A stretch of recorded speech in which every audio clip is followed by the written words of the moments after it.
오늘 예배 전에 우리 베델 선교단 찬양에 제가 아주 큰 힘을 얻었습니다.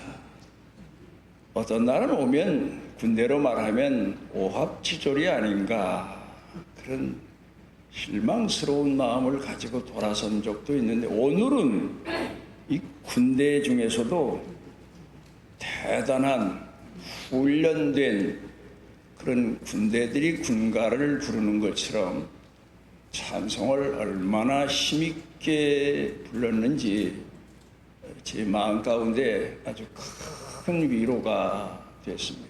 베델 선교단이라고 이름을 붙인 건 처음에 청년들이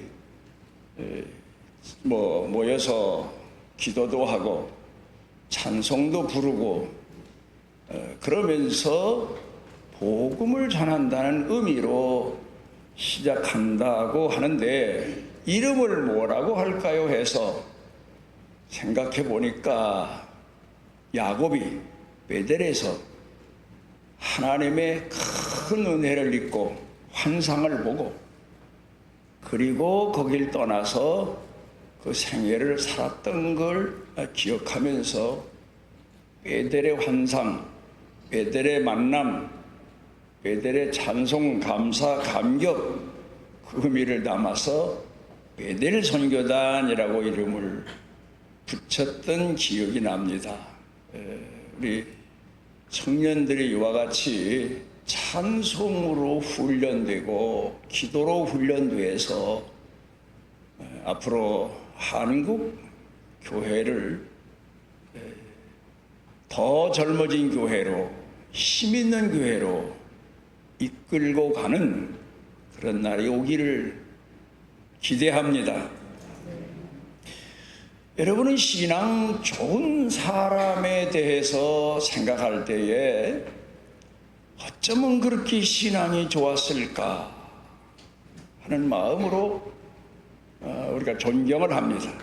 아브라함, 이삭, 야곱, 요셉.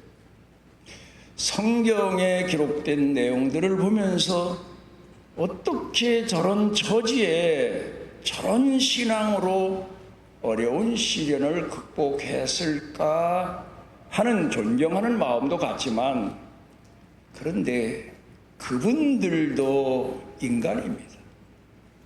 연약한 인간입니다. 그 연약한 인간임에도 하나님 앞에 부름받고 하나님 앞에 쓰여지는 그런 과정들을 보면 놀랍기 그지없습니다. 창세기 40장 14절에 보면 요셉 하면 우리 주일학교 교사분들이 어린 아이들에게 충성을 다한 사람, 헌신을 다한 사람, 시련을 극복한 사람으로 가르치지만, 창세기 40장 14절에 보면 요셉이 얼마만큼 낙담 지경에 있었는가 하는 고백의 내용이 나옵니다. 그 내용을 보면 바로 왕의 포도주를 맡았던 관원장이 어떤 오해로 감옥에 와서 있었는데 꿈을 꾸고 요셉에게 물어봤을 때 답변을 해주지 않습니까? 그러면서 왕이 당신을 다시 등용하거든 내 사정을 왕에게 아뢰어서 나를 여기서 건져 주십시오. 그럴 수 있는 얘기 아닙니까? 충분히 사람으로서 궁지에 몰리면 누구의 도움이든지 받고 싶고 어떻게 하든지 거기서 탈출하고 싶고, 인간의 마음입니다. 그런데 저는 그 말씀을 묵상하면서 요셉이 낙심지경에 이르렀었구나 하는 생각을 하게 됩니다. 왜냐하면 제가 목회하면서 수도 없이 어떤 때에는 용사처럼 교회 앞에 나서서 마치 횃불을 들고 나아가는 것처럼 교회를 이끈 적도 있지만 어떤 때에는 천길만길 낭떠러지기에 떨어진 것처럼 낙심지경에 이르러서 아무 힘도 없고 아무 능력도 없고 어떻게 할 도리도 모르겠고 그런 일을 경험한 적이 수도 없이 많습니다. 그럴 때 대부분 사람들은 급한 나머지 인간적인 생각을 가지고 이 사람도 찾아가 보고 저 사람도 찾아가 보고 이런 사정도 얘기해 보고 저런 사정도 얘기해 보지만 사실 자존심만 상했지 얻는 건 없습니다. 되는 게 없습니다. 가정을 섬기는 사람에게도 이런 시험이 올 때가 있고 교회를 섬기는 사람에게도 이런 시험이 올 때가 있고 사업을 하는 사람들에게도 이런 시험이 올 때가 있습니다. 절박한 상황입니다. 요셉이 그렇게 관원장에게 부탁을 했는데 이 사람 다시 바로 왕 앞에 등용되면서도 요셉의 부탁을 까마득히 잊어버리지 않습니까? 그리고 또 얼마간 세월이 지난 다음에 바로 왕이 꿈을 꾸고 꿈 해몽의 문제가 나타났을 때 비로소 요셉이 부름을 받게 되고 그런 과정을 통해서 하나님께서 예정하셨던 시련 기간이 끝나고 온 세계를 통치하는 통치자로 쓰임받는 축복이 이루게 됩니다만 그러기까지 인간이기 때문에 그 하나님의 숨겨진 비밀한 축복이 이루어지기까지 인간은 연약하게 짝이 없습니다.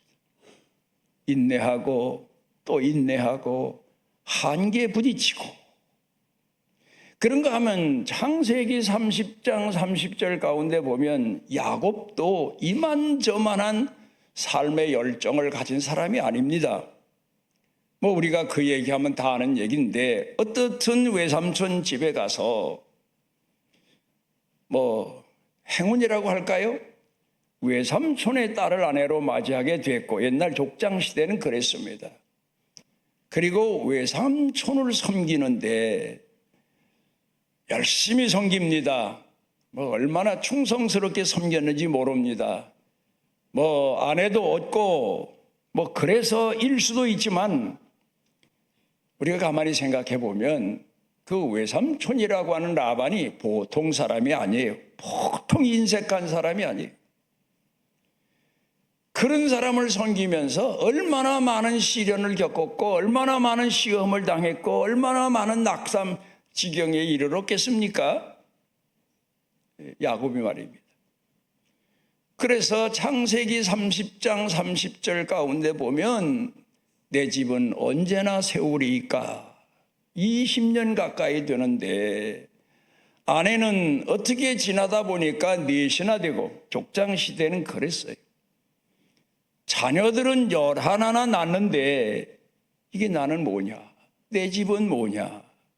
나는 외삼촌의 노예로 전락해서 사는 게 아닌가?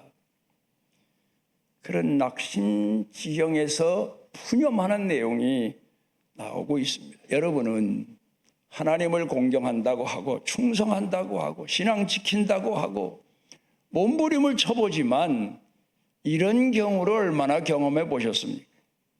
그런가 하면 다윗도 우리가 생각할 때는 신앙의 용장이라고 존경을 하는데 그에게도 약한 부분이 있었고 숨겨졌던 비밀한 수치도 있지 않습니까?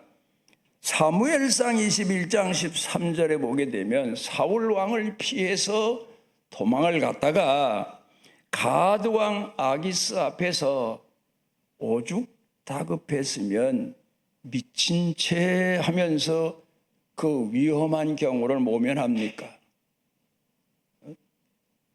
우리가 생각해 볼 때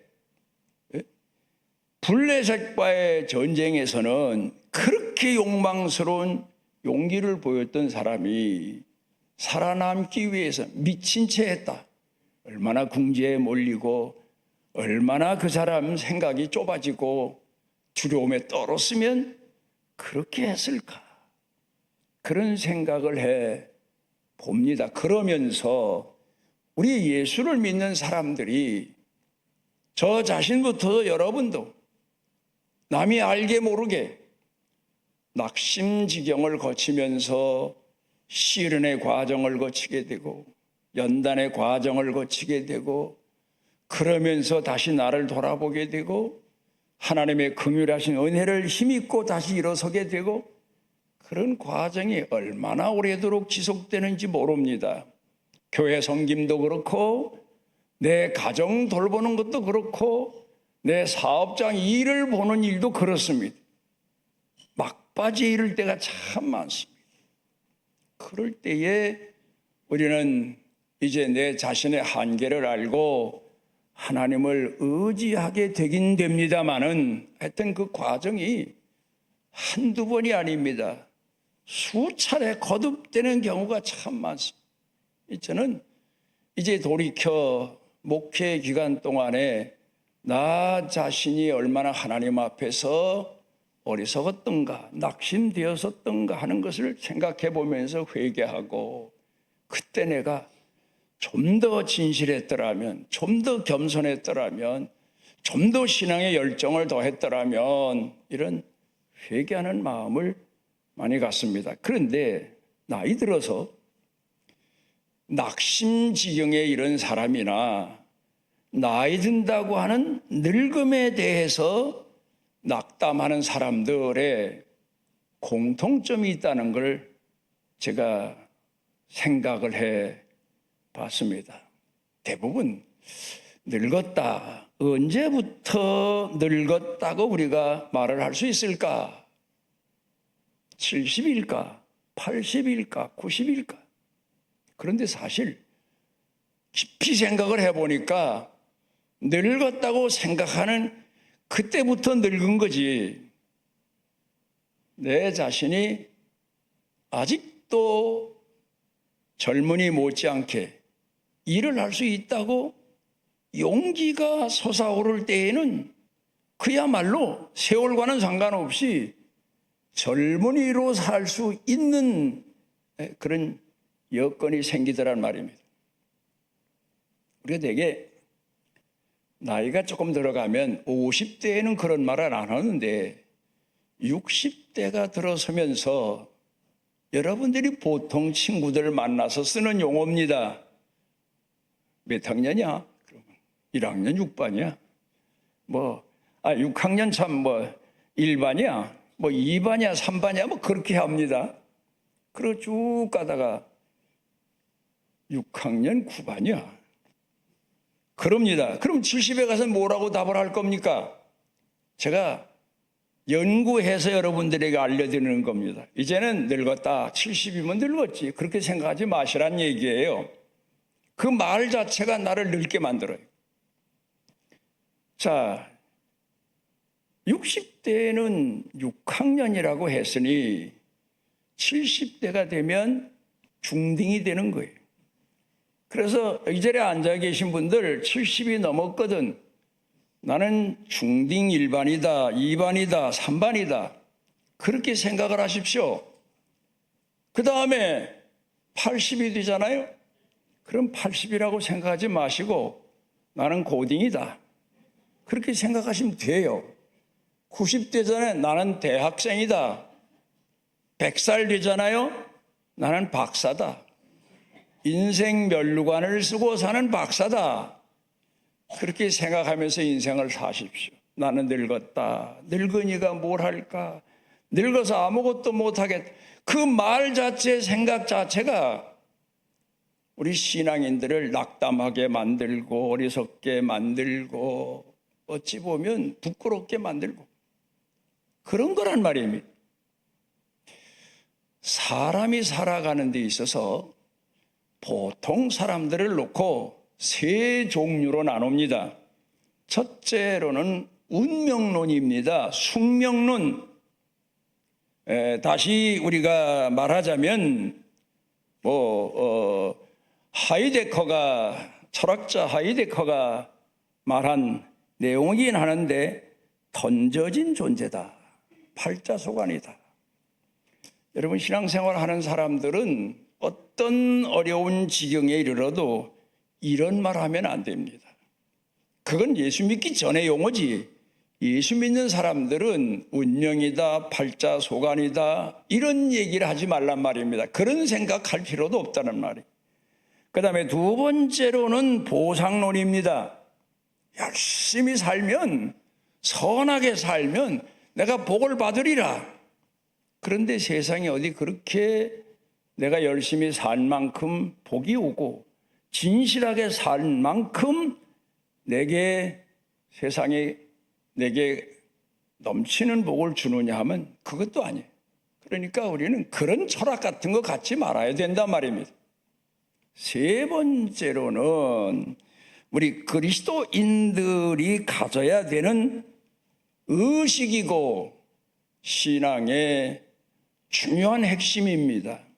은혜 입은 자, 은혜 입은 자, 선택된 자, 긍휼 입은 자, 이걸 우리가 우리 마음 가운데 새겨서 오늘을 살고 내일을 살고 어떤 경우든지 그런 마음으로 살아야 지나간 날들을 돌아보고 오늘 무슨 일을 경험할지라도 은혜 아닌 게 없고 은총 아닌 게 없고 섭리 아닌 게 없고 하나님의 응답 아닌 게 없더란 말입니다.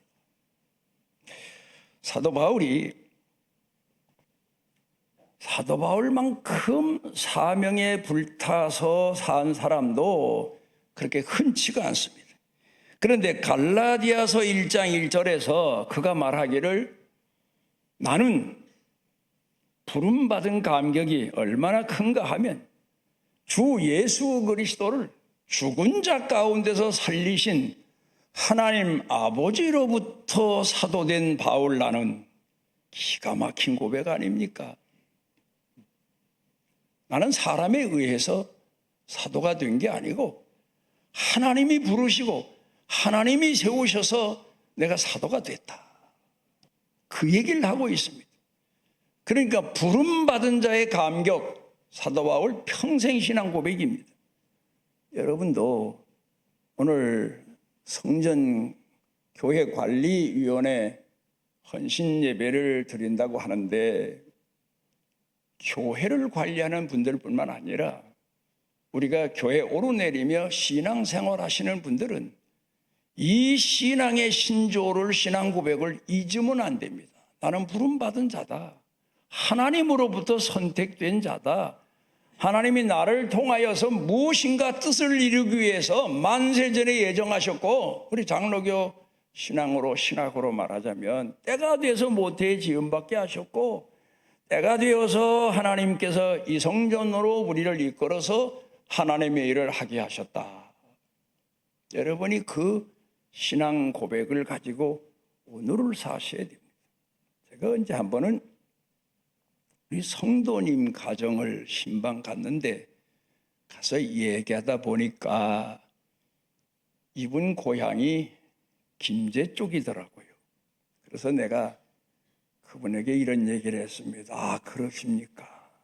참 하나님의 은혜 감사합니다. 내가 옛날에 청년 때 그 김제 가까운데 이제 거기가 어딘가 하면 옥구라는 데가 있어요. 옥구군 하면 아마 그 지역에 사시는 분들은 아실 거예요. 또 거기에 우리 사촌 매형님이 목회하는데 거기 가서 내 진로를 놓고 기도를 했어요. 그 음식을 3일. 그랬더니 3일 끝날 때쯤 내가 있는 주변이 캄캄했어요. 그러더니 벼랑간에 먼 동이 떠오르는데 산 꼭대기에 태양이 떠올라요. 그래서 너무 반가워가지고 그 태양을 바라보고 있는데 그 태양이 빛을 잃어버리고 맙니다. 그러니까 캄캄하다가 빛을 봤다가 다시 빛이 없어지니까 낙담 지경에 이른 거지요. 뭐 흔히 말하면 꿈속에서 그런 건데 그때 당시에는 그 말을 비몽사몽간이라고 그렇게 표현했어요.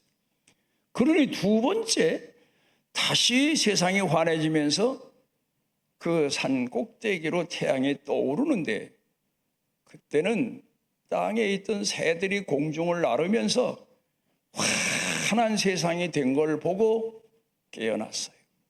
그리고는 그 꿈을 묵상을 해보며 첫 것은 패하고 둘째 것은 세우신다, 그런 해석을 하고는 다시 고향으로 돌아가서 군대 갔다 올 때까지 이렇게 저렇게 신앙생활 하다가 나중에 나이가 들어서 신학을 공부해서 목회를 하게 됐는데, 이제 돌이켜 생각해 보면 하나님께서 그때 내게 꿈을 주셨는데 내가 그 사실을 깊이 깨닫지를 못했구나.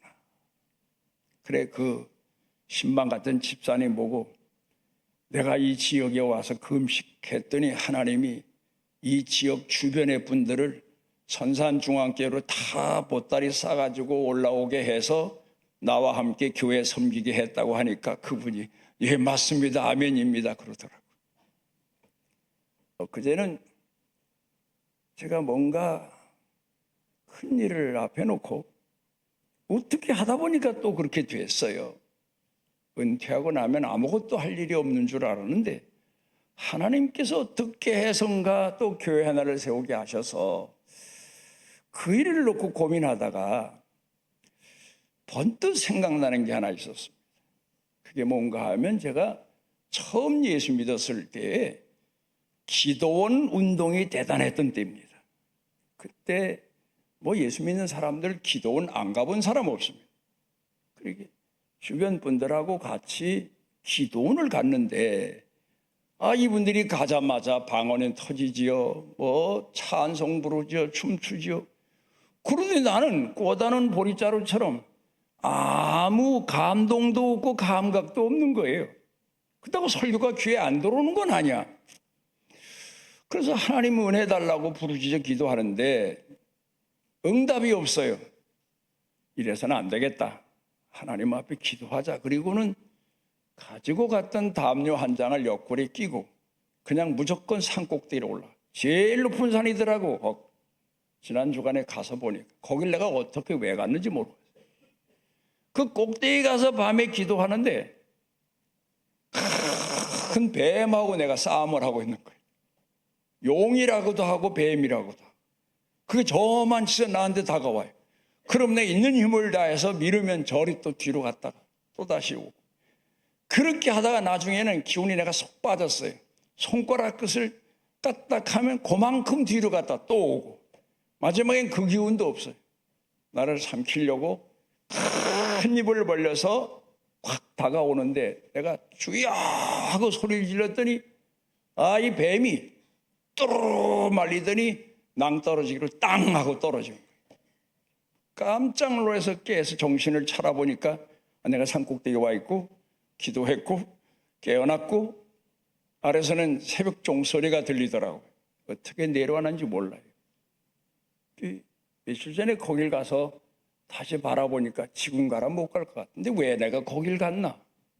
이제 생각해 보니까 글쎄 거기다 비유할 수는 없는 거겠지만 그러나 제 나름대로 예수님이 성령에 이끌려서 그런 말이 나와요.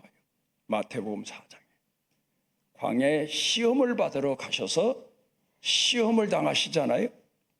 그런데 저는 예수님과 비교는 할 수 없지만 성령께서 그리 이끄셔서 거기서 사단하고 싸우게 하셨고 이기게 하셨고 그 다음에 가만히 생각을 해보니까 내 신앙생활은 사단과의 전쟁이었어요. 영적인 전쟁이었어요.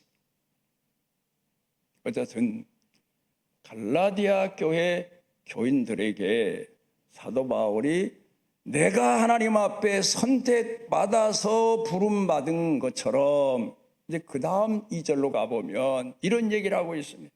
형제들아, 옛날엔 지금은 뭐 남녀 얘기를 많이 하고 형제 자매란 말을 많이 하지만 형제들아 하면 자매까지 다 포함한 내용입니다. 성경 번역할 때 그랬어요. 형제들아, 그러니까 나만 부름을 받은 게 아니라 당신들도 부름을 받은 거다. 죽은 자 가운데서 주 예수 그리스도를 살리신 아버지 하나님이 나는 사도로 부르셨지만 당신들은 나의 형제로 부르셨다. 동행자로 부르셨다. 협력자로 부르셨다. 함께하는 자로 부르셨다. 갈라디아 교회 성도들을 그렇게 권면하고 있습니다. 제가 생각해 보니까 하나님께서 나를 연단시키셔서 천산중앙교회를 세우기 위해서 그런 과정을 거치게 하셨고, 그러면 나 혼자 교회합니까?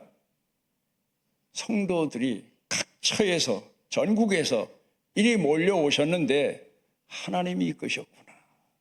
그런 생각을 하면서 하나님 앞에 감사를 드렸습니다. 오늘 본문의 말씀은 원작자는 성경학자들이 다윗이다 그렇게 말합니다.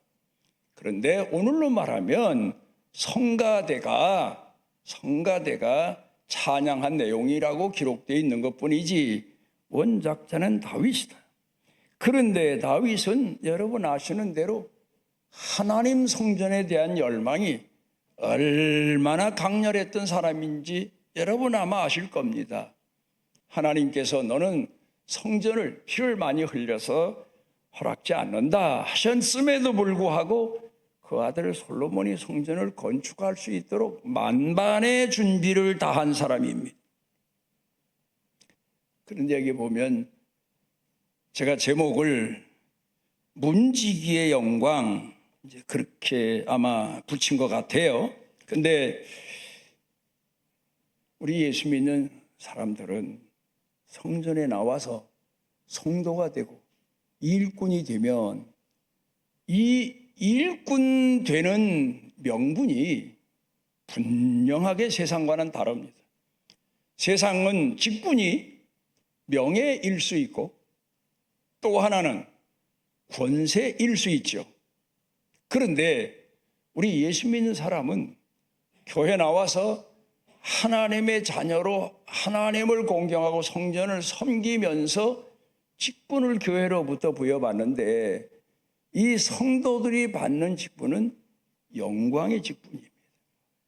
나 같은 죄인에게 이런 직분을 주시다니, 나 같은 어리석은 자에게 포도원에 들어와서 포도원을 섬길 수 있는 은혜를 주시다니. 제가 며칠 전에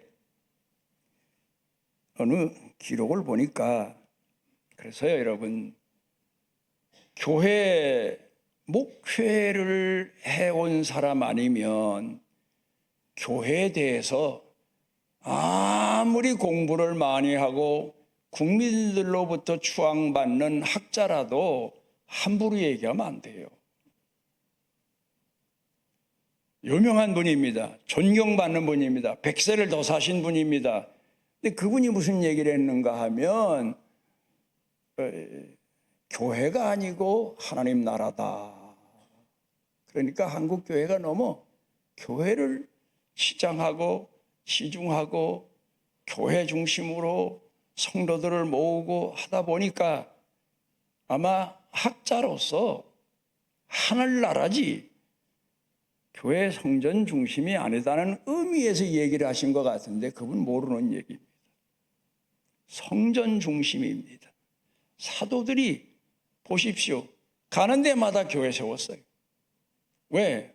아버지 집부터 세워야 자녀들을 거기 모으고 거기서 신앙 교육하고 연단시키고 하나님 만나게 하고 찬양하게 하고 예배하게 하는 곳이 교회이기 때문에 교회가 얼마나 중요한 곳인지 모릅니다. 이런 교회를 우리가 섬길 수 있는 축복을 받았다는 것, 참 이게 얼마나 귀한 일인지 모릅니다. 저는 하나님께서 처음 신앙생활 할 때부터 성전 중심의 훈련을 시키셨던 것 같아요. 시골 교회가 뭐 처음에 건축을 누군가 해주면 그 다음에 관리가 문제예요. 목회자도 제대로 있지 않고 하면 담벼락도 헐어지고. 그러면 이건 자랑이 아닙니다. 간증입니다. 제가 겨울에 가서 시냇물 흐르는 데가 돌 져다가 그 허물어진 땀 다 싼 기억이 납니다. 그리고 여기 와서 목회할 동안에도 시골 교회 목회자분 집이 허물어졌으면 그것도 여기서 뭐 이것저것 가지고 가서 집도 좀 조그마하게 지어드린 기억도 나고, 하여튼 뭐 그런 건데, 목회자로 삼으시기 위해서 교회 섬기는 훈련을 하나님이 예전에 청년 때 시키셨구나, 그런 생각을 합니다. 섬기는 자만이 섬김의 감격을 알고 감사를 알고 그 섬김의 비밀을 알고 하나님의 은혜가 가슴 속에 넘치도록 채워지는 것을 체험합니다. 섬겨보지 않은 사람은 모릅니다. 내 자신을 희생하고 헌신하면서 받들어 섬긴 사람만이 깊은 하나님의 비밀하신 은혜를 가슴에 깨닫게 되고 담게 되고 하나님께 쓰여지게 되고, 오늘 성전 본문에는 문지기에 대한 이 갈망하는 마음이 있지만 이걸 넓게 해석하면 관리자 전체를 의미하고 있습니다.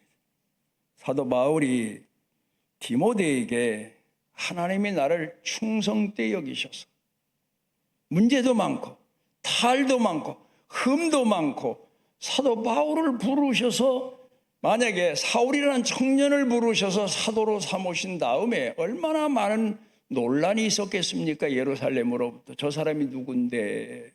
근데 하나님은 아시고 충성되이 여기셔서 이 사울이라는 청년을 불러서 사도를 삼으셨다. 이 은혜가 얼마나 큰지 모른다. 자격 없는 자가 분을 받고 하나님 앞에 쓰여질 때 느끼는 감동, 감격입니다. 여러분, 제가 그래서 이 지역에 와서 처음 개척교회를 시작하면서 어떻게 하면 성전을 건축할 것인가 하는 문제를 놓고 기도했습니다. 그런데 우리 지역이 지금도 뭐 그렇게 부자가 있는 동네는 아닙니다만은 그때 당시만 해도 전부 다 직장이라고 하는 곳이 뭐 이 공장 지대 지역, 거기 시골에서 올라와서 취업하고 거기 다니고 뭐 그런 사람들이 모였을 때입니다. 그런데 남의 땅 빌려서 천막을 치고 교회를 시작은 했는데 목회자의 꿈은 성전 건축이 아닙니까? 그런데 번뜩 기도하다가 이런 생각을 했습니다. 사람이 이 어려운 처지에 100만 원을 모아서 헌금하려면 어려워도 구자, 그때 예금이 있었어요. 지금도 있죠. 1000만 원, 뭐 1억, 100만 원 매달 얼마씩 내서 3년 동안 36개월 동안 내면 그 목표액이 달성되는 것처럼, 그래서 구자 헌금이라고 해서 교회 성도들과 함께 헌금을 했더니 세상에 이게 이 금액이, 그 구자 헌금은 절대 교회 다른 경상비로 쓰지 못하게 했어요. 오직 땅 사고 예배당 건축하는데. 그러다가 얼마 지난 다음에는 땅도 구입하게 됐고, 그러다가 건축 헌금이라고 이름을 바꿨어요 이제. 그런데 그렇게 지나다가 이제 제가 목회를 거의 마쳐야 되지 않나 할 나이쯤 되어서 생각을 해보니까 성전 헌금이 좋을 것 같다. 그래서 성전 헌금이라고 이름을 바꾸고, 그리고 그 헌금에 참여하게 했습니다. 그래서 결국 제가 은퇴하기 전에 리모델링을 앞뒤를 맞춰서 본당과 뒤 건물까지 맞춰서 후대에게 물려줄 수 있게 됐던 겁니다. 왜 이런 말씀을 드리나 하면, 여러분, 섬기는 것, 봉사하는 것, 헌신하는 것, 그것도 소중하지만 섬김에도 규모 있는 섬김이 필요하더라 그 말이에요. 여러분이 뭘 해도, 사회생활해도 가정생활해도 규모 있게 계획을 가지고 추진하면서 기도하면서 열심을 다하면, 목표가 열이면 최소한 안 돼도 5, 6, 7, 8은 달성하게 되더란 말입니다. 그 다음 문제는 이럭저럭 해결이 또 돼요. 그러니까 여러분, 제가 교회에 오늘 말씀드리고 싶은 것은 앞으로 교회의 미래를 위해서, 장래를 위해서 뭔가 우리가 꿈을 가지고 기도하며 계획하고 그러면서 섬기면 주먹구구식으로 사는 것보다는 하나하나. 그래서 우리 교회가 대부분 제가 예전에도 자주 말한 것처럼 7년 내지 8년이면 무슨 일인가 할 수 있는 여력이 생기더라고요. 그래서 추진해서 하고 그 다음에 또 한 6, 7년 지나면 7, 8년 되면 또 뭔가 할 수 있는 여력이 생기고, 그렇게 단계적으로 교회가 성장해 올 수가 있었습니다. 물론 교회를 관리하는 일은 청소부터 그 외에 다른 봉사와 헌신의 일도 있지만, 어떻든 간에 우리가 여러분들이 가정으로 돌아가서 가정 생활을 하더라도 그렇고, 젊은이들 장래 미래 꿈을 가지고 기도하며 하나님 앞에 부르짖어도 그렇고, 무엇인가 종자 씨앗이 될 만한 것을 여러분들이 마련할 줄 아는 지혜가 필요하다. 그게 섬기는 사람의 자세다. 그냥 누군가 부자가 와서 우린 아무것도 없으니까, 제가 기도하는 사람 가끔 기도 소리를 들으려고 듣는 건 아니에요. 제일 싫어하는 소리가 그 소리예요. 우리는 아무것도 가진 게 없는데 하나님 부자가 와서 그 사람 당장 내 끌고 저 밖으로 내다가 버리고 싶은 충동이 생길 때가 있어요. 그런 식으로 하는 게 아니에요. 무당신 섬기도 하나님 섬기는 거 아니더란 말이에요. 섬김이라는 것은 꿈을 가지고 계획을 세우고 추진하고, 이렇게 해야 1년, 2년, 3년, 10년 허송세월 같아도요, 그때가 뭔가 할 수 있는 여력이 생겨요. 이런 걸 우리 교회가 지금까지도 그렇게 해왔지만 앞으로도 계획성 있는 추진을 할 수 있어야 우리 후대들에게 또 세월 지나간 다음에 뭔가 할 수 있는 그런 일을 또 하게 된단 말입니다.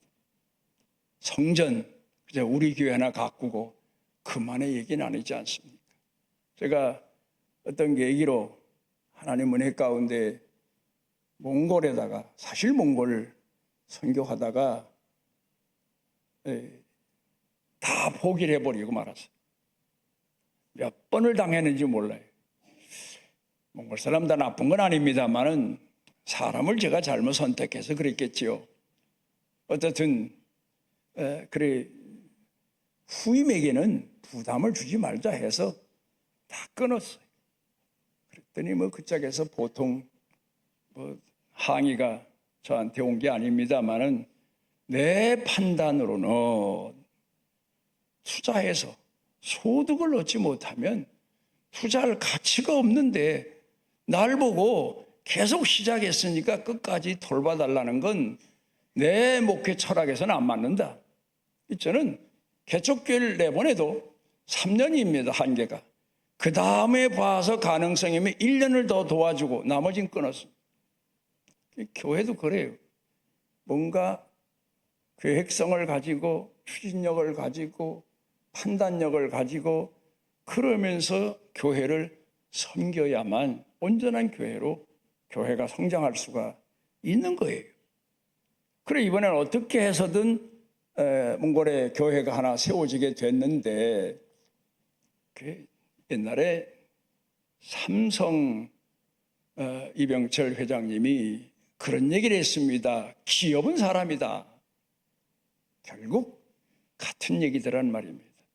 교회는 사람이다.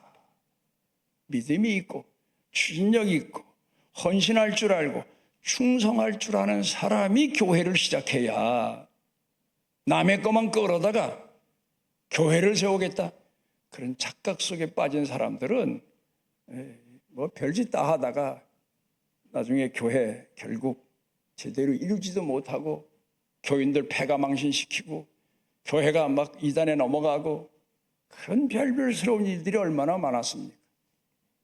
그러니까 여러분, 제가 오늘 말씀드리고 싶은 건 젊은 청년들도 여기 참석하고 있고 또 교회 섬기는 일꾼들도 계신데, 섬김이라고 하는 것은 지혜를 다하고 마음을 다하고 성품을 다해야 된다. 그래야 하나님 앞에 부여받은 이 영광스러운 사명을 다할 수 있다. 하나님께 영광을 돌릴 수 있고 내 사명을 다할 수 있고 충성을 다할 수 있다 하는 점을 여러분들에게 인식시키기 위해서 이런 말씀을 드립니다. 그리고 어떤 분들은 제가 교회 소문이 다 나서 몽골에 교회를 세웠는데 부담을 드리지 않을까 제 나름대로의 걱정을 했는데, 여러분, 그건 부담 가질 필요가 없습니다. 교회에 힘을 빌리지 않고 어떻게 하다 보니까 제가 교회 밖에서 그 일을 할 수 있게 됐고, 여러분들은 여러분이 섬기는 교회 중심으로 끝까지 충성을 다하시면 되는 겁니다. 그러니까 여러분들이 혹 우리 교회가 선교를 많이 하니까 선교비 헌금을 조금 더 할까 하는 분들 계시면 여유가 되면 5,000원도 좋고 10,000원도 좋고 교회에다 헌금하면 교회에서 알아서 선택하고 또 교회에서 알아서 보낼 때 보내고 이제 그렇게 할 겁니다. 그러니까 여러분들 혹 부담 갖지 마시고, 교회 밖에서 하는 일이었고 제 나름대로 교회에 큰 부담 드리지 않고 교회 세우게 돼서 감사하고, 또 그 교회를 더 굳게 하기 위해서 사실 제가 은퇴하면서 내가 외국엔 안 나간다 그런 결심을 했는데 어쩌다 보니까 또다시 안 가면 안 될 처지가 돼서 한 닷새 다녀오게 된 것뿐입니다. 그러니까 여러분들이 저를 돕고 싶으면 교회 중심으로 헌금하십시오. 지금도 저는요, 우리 천산중앙교회 중심으로 교회를 섬기고 있습니다. 그래서 서산의 복지원에 와서 여러분이 강단의 헌금을 얼마나 하시든 그걸 다 교회로 보냅니다. 내가 또 어떤 소득이 생겼으면 그걸 교회부터 보냅니다. 그게 제 자신이 가진 소신이고 교회 섬김입니다. 좀 폭넓게 얘기를 했습니다만 여러분, 교회 관리하고 섬긴다는 것 규모 있게 여러분들이 섬기셔서 지나다 보면요, 작은 돈 같지만 여러분이 큰 돈 아니더라도 꾸준히 교회에 헌금을 해주시면 그게 교회가 큰 일을 감당할 수 있게 되는 겁니다. 나는 없다, 나는 가진 게 없다, 나는 가난하다 그런 생각을 하게 되면 아무것도 못합니다. 그러나 내가 작지만 티끌모아 태산인 것처럼 하나님 앞에 매달 작정된 헌금을 시작하면 교회가 그걸 모아서 큰 일도 할 수 있게 된다는 생각에서부터 출발하면 나중에는 하나님이 큰 은혜 주셔서 여러분들이 큰 헌금할 수도 있고 큰 일 할 수도 있고, 또 아니면 여러분들이 제가 몽골 가는 교회도 어떤 분이 아들 기념으로 교회를 건축한다고 해서 했고, 물론 그 전에 땅도 마련한 과정도 있었고 합니다만은 여러분들이 얼마나 교회 밖으로 형편이 나아지면 큰일을 할 수 있지만 그 전에는 교회 중심으로 끝까지 교회를 섬기면서 이 영광된 사명과 직분을 다하시기를 바랍니다. 우리를 오늘도 주 앞에 모아주신 아버지 감사를 드립니다. 우리 아버지 집을 우리가 마음 성품 뜻을 다해서 끝까지 섬김의 도리를 다하고 우리 자녀 자손들도 신앙 유산을 물려받아 대대로 이곳에서 하나님 공경하며 하나님 앞에 크게 쓰임받는 축복에 이르게 하옵소서. 예수님 이름으로 기도드리옵나이다.